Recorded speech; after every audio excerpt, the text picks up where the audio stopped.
Uber is a unicorn startup that's been valued at up to $70 billion US. Uber's chief executive and founder, Travis Kalanick, is famous for his aggressive approach to business, captured in one of Uber's values of always be hustling. Hustling is the antidote to fear. Go create your success. Despite Uber's amazing success, Travis was forced to resign in June 2017 after a shareholder revolt. Uber faced significant criticism in many areas.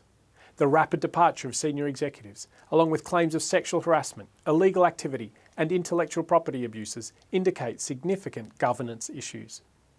So what do we mean by governance? How does it apply to organisations? And where can problems arise? Governance focuses on how to effectively control and direct organisations and make sure accountability is occurring. We often don't hear many stories about good governance.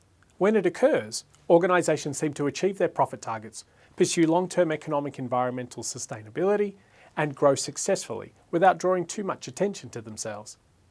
But when governance is missing, we start to see problems. Declining profits, inappropriate activity, and lack of direction and no clear strategy. We choose people to delegate responsibility to in all walks of life. We vote for politicians to represent us when determining laws and running the economy. Members elect leaders to run not-for-profit associations and charities. Shareholders appoint directors to act on their behalf to guide companies. The people who are placed in charge of organisations have significant responsibility and the ability to make decisions that affect many people, either in a positive or negative way. As those people are acting as agents on behalf of others, we want to make sure they are following best practice and using the best approaches possible. To do this, agents need to effectively balance both direction and control at the same time. Direction and performance, control and compliance. The directors of a company must keep two key concepts in mind at all times. Direction requires focusing on performance and choosing the strategy and figuring out how to implement it effectively. Control involves ensuring the organisation is accountable and appropriate in its attempts to go in a particular direction and is compliant with all rules and regulations. There is tension between direction and control, performance and compliance. Strategy requires risk, confidence and consistent forward movement. Control often involves being prudent, careful and compliant. So how do we keep these two concepts in balance? Uber provides an example where a risk-taking, aggressive culture with a clear direction and a focus on performance ultimately caused significant problems because of a lack of accountability and control.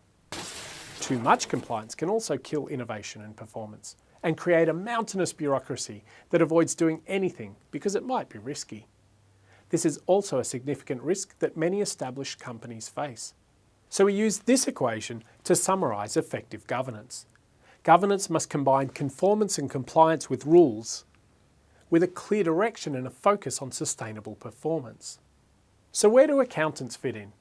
Accountants provide many valuable compliance roles and activities, including financial reporting, internal control and budgeting. Key roles that focus on performance are identified by IFAC and include helping the board understand the key drivers of performance and understand its appetite for risk.